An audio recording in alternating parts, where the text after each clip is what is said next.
Wassail,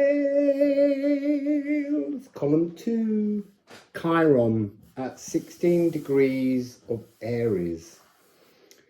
Interesting, which I didn't notice when I was channeling the different aspects for the columns, that we began with Pluto, which is the spine, and Chiron is the nervous system. And in sound healing, I always link the two, and that's where I begin all sound healing. So it's interesting that the Alchemy of Astrology deck has delivered these two frequencies one after another. So this second column is about the nervous system, and there is a lot of very nervous energy that needs to be mellowed, that needs to be calmed down within us.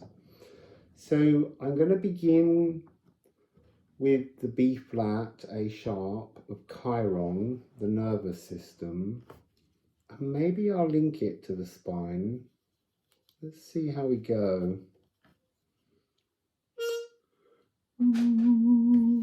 So this is the nervous system. Remember, the Pluto column was about lifting our consciousness out. Let's see what this one gives us. I'm fascinated to learn myself as we go through this tunnel. So Chiron. So I'm being reminded of when I was in Ecuador. I had a moment when I was coming out of the sea, and I was very aware that I was a centaur. I could feel the energy of the horse body behind me, and the strength of actually being healed. So we mostly talk about Chiron as being the wounded healer, and the mythology is somehow that he couldn't heal, but that wasn't the energy I got. The energy was to be healed, and that's a frequency that we almost don't allow ourselves. So maybe there's something within this second column as you meditate or cogitate on Chiron that's about calming our nervous system. So let's take a deep breath.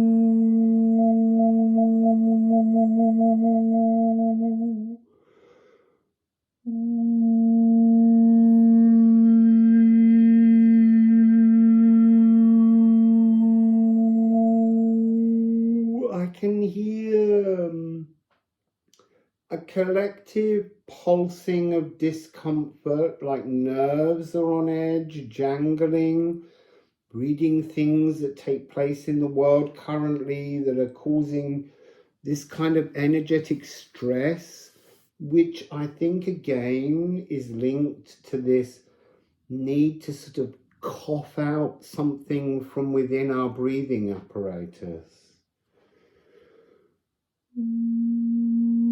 Actually, let me join the spine and the nervous system.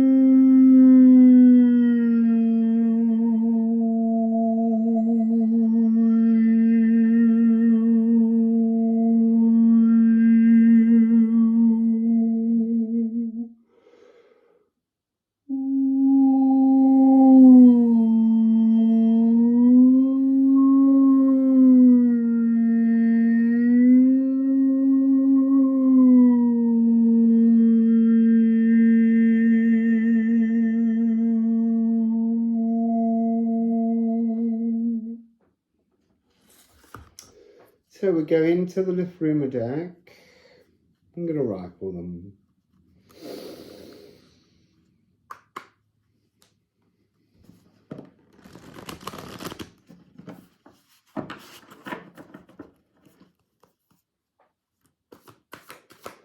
Liffruma, talk to us about the energy of Chiron and the mellowing frequency, the nervous system, how to bring that jangling energy down, to bring calm, to bring healing. That's interesting. Purge. This is 24 days, and when we're looking at an eclipse tunnel, we're looking at night and light. We're looking at that movement through the eclipse tunnel. This is also about purging. There's something about that connection between purifying as you think and cogitate on Pluto, and how when we move on to Chiron, it's interesting as well, because there is a tension between the fixed air frequency of Aquarius, that humanitarian energy, that reaching out to the whole world. But we have to be wary of the danger of saying that there is one solution to everybody's lives. Everybody requires their own separate solution, because we all contain different blood songs, different ancestral frequencies.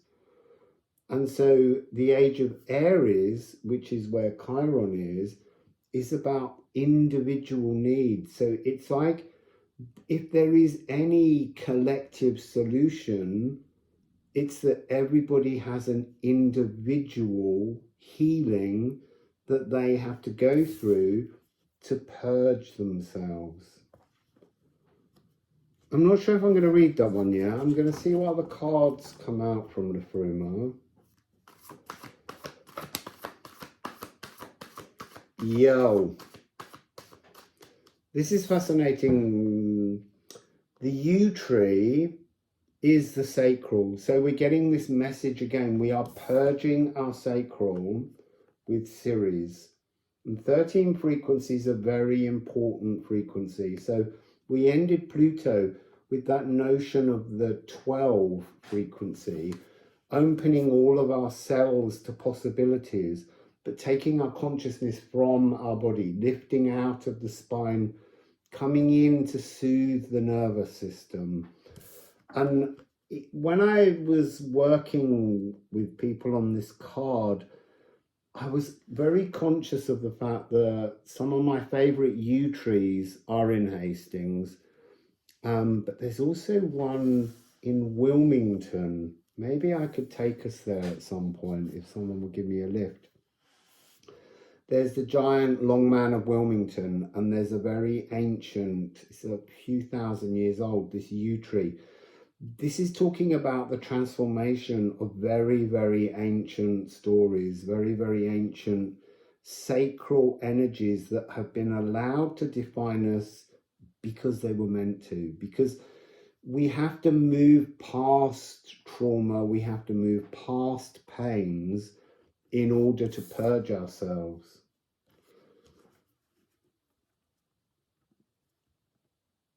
So the magical 13th rune of the mystical yew.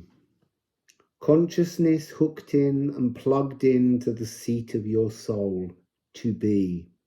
Life on earth, seeded and eternal. The inner wood of the yew may rot, and it has to. Right now it has to. So, the inner wood of the yew may rot, yet fortifying from within, a new stem plumps the tree back up. Ancient witness of hidden sacred wisdom, past lives clinging and calling, old visions seen anew, deep wonders awoken, lessons learnt. That's what we're doing here We're learning lessons of the story of our lives to this point, and we're preparing new frequencies to take us into a new future. And that future storeroom has to be filled. So we spend a lot of our time looking at past life experiences. They're gone. They need to be past. We need to look at future lives that we will lead once we've left this particular embodiment. But for the moment, every time we plant new seeds into the future to have wonderful, loving, caring, beautiful, joyous lives in the future, that will feed back into the now. That will come into your present. But if you just keep looking at past lives, you're not preparing your energy to move forwards. You're not bringing your life force into the now. It's still all the way back there where you were born.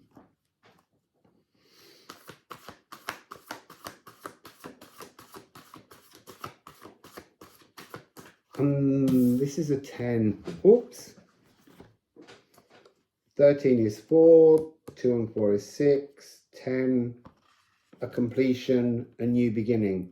This really is a transformational period. This eclipse tunnel seems very important on a personal level. I'm being shown that they're coming up in a day or two, Venus and Mercury and Mars. The personal planets are the closest at the moment to the Earth, plus Ceres.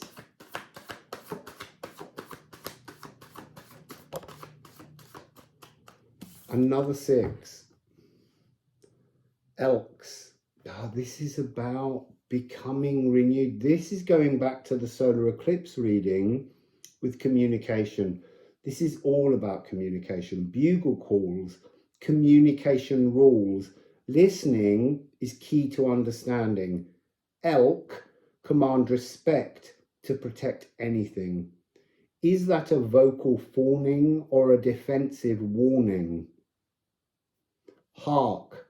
Elk can bark, chirp, whistle, mew, bray, bleat, sing, scream, and chuckle. Can you call an elk to find your voice and stand your ground? So again, I am getting that sense that laughter has to return. Laughter will calm your nervous system, is what I'm hearing. It's important to come back to laughter. There's also an importance to releasing the judgment of others who laugh at energies that you're not yet comfortable with. They are. Other people are on different stages of a journey, but we must see them as inspirational rather than making a judgment call on people. Laughter is going to be a great healer in this eclipse tunnel. We have to stop seeing the world as something dark and suspicious and full of fear. We have to open our energy and allow, not comedy, but joy.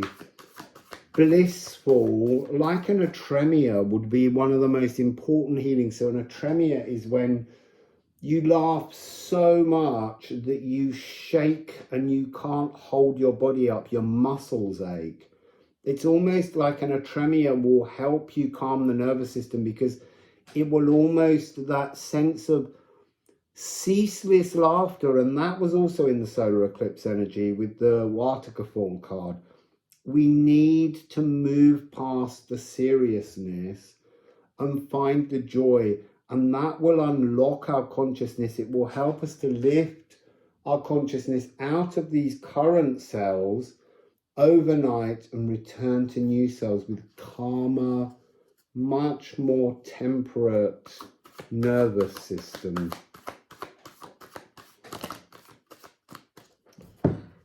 So there's a pile but one. I wanted this. Oh, it's the gathering. Gaderung. Channeling a new energy. So 6 and 6 is 12, is 3, 25 is 7, and 11 is 18 is a 9. So this is a divine moment to find our voice, to find a new way to express, to communicate, and to move towards this growing. This is very much Pluto in Aquarius energy, the collective energy, the frequency of people coming together in joy, in celebration, and being really pulled into this auric energy. It's almost like this is telling you about the body. Move from this older body, bring your consciousness out, lift yourself from the seat of your soul to bring about some kind of new, it's a new communication. I'm getting a strong link here to Mercury that's coming soon as being part of the energy, understanding how to express yourself differently. So the other 3 cards that came, it's interesting. They're about outer and divine energies, and somehow not inner work, but outer consciousness work. So we have Stenkness, 62. We have 12, 66. And that's, again, it's that energy of holding open in 12 frequency, the space for your consciousness to enter a new coded cellular body. And the divine weathering of this period, the eclipse tunnel is offering us a chance to lift ourselves from our current selves and move into a new energy. The reason I say that there's a lack of inner work here is because to do the inner work, to reach this energy of the seat of the soul, we need to find a new cellular seat of the soul in a new physical body. And this has 666. So that's in the tester code, that's the outer world experience of magic connecting in. But we don't, and we have the 9, but we don't have the 3. We're stuck here somehow on a need to leave behind our old cells, leave behind our old body. The test is to move into a new being, to weather the astral dreaming, and to find a new way to lock into your body. So let's just get a stone rune or 2 from Daniela's beautiful ceramic Liffruma runes. So here we have 46. I have to check this one because it's leaf or leaf shade, and I haven't. Oh, it's was. So this is about the sap rising, but what it's actually coming across as is the removal of our consciousness, this energy of taking ourselves out to the astral and then allowing ourselves to return to new form with new coding by series. Those short twigged ones are still quite complicated to remember because of the change of angles, but that's also interesting because that's about us remembering the purpose that we have on our spiritual path. And then thorn. So this is number 3. This is the portal, and that's the portal. Opening the Gununga gap from yesterday, column 1, and moving, allowing a new consciousness to move down this huge giant portal. It will feel uncomfortable, and I know that that's something we don't want. We all just want sweet pleasure and joy, but we have to explore what we find uncomfortable to find comfort within those difficult energies and to not fear them. On the final rune, this mellowing out. Wackhand. So this is about the nervous system, but this is about remembering other existences. They were very clear that I didn't say to you past lives. So this is about creating future possibilities rather than past lives, rather than remembering you were once a yew tree that lived for thousands of years, or you were once a fly or a spider or some other creature in the natural world. This is about remembering being those things again, returning to those frequencies. But it's a remembrance of being one with the world around you. And there's something at the moment where we're in this energy of the static 12th, weathering, waiting, moving through. It's interesting, a cosmic crisis has been created by us through our lives, and we have to see our way through the crisis.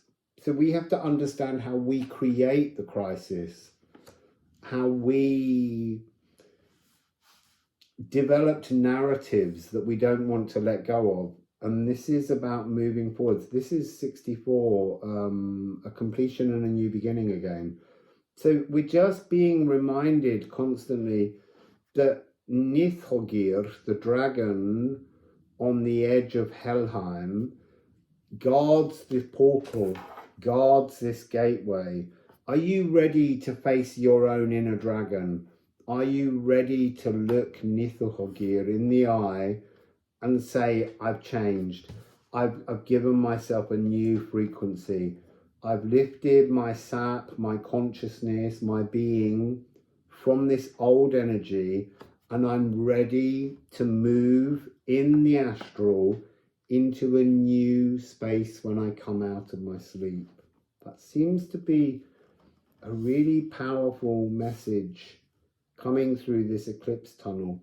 Body hopping, moving from one dimensional body to another, but each time improving your future existences, remembering being one with the natural world, being part of it, not being the master of it, being integral to the community, the gathering energy of all life, all life. And actually, part of the Gederung energy is that knowledge that as we move to higher frequencies and we remember being part of the Elven Ring, the energy of the Liffruma itself, that notion of there being tonality holding space open, you need to move nearer. And every time you move nearer to the Elven light, every time you move closer to that unity consciousness, you're remembering, there is a remembrance, there's a familiarity, but understanding that that newer tune, there's a purer, calmer, more mellow tune, is a song that you've forgotten that you could sing. It's about that, being in a new vocal frequency. And it has been a lot about how we communicate our truths, our birthrights. So that's column 2, beautiful people.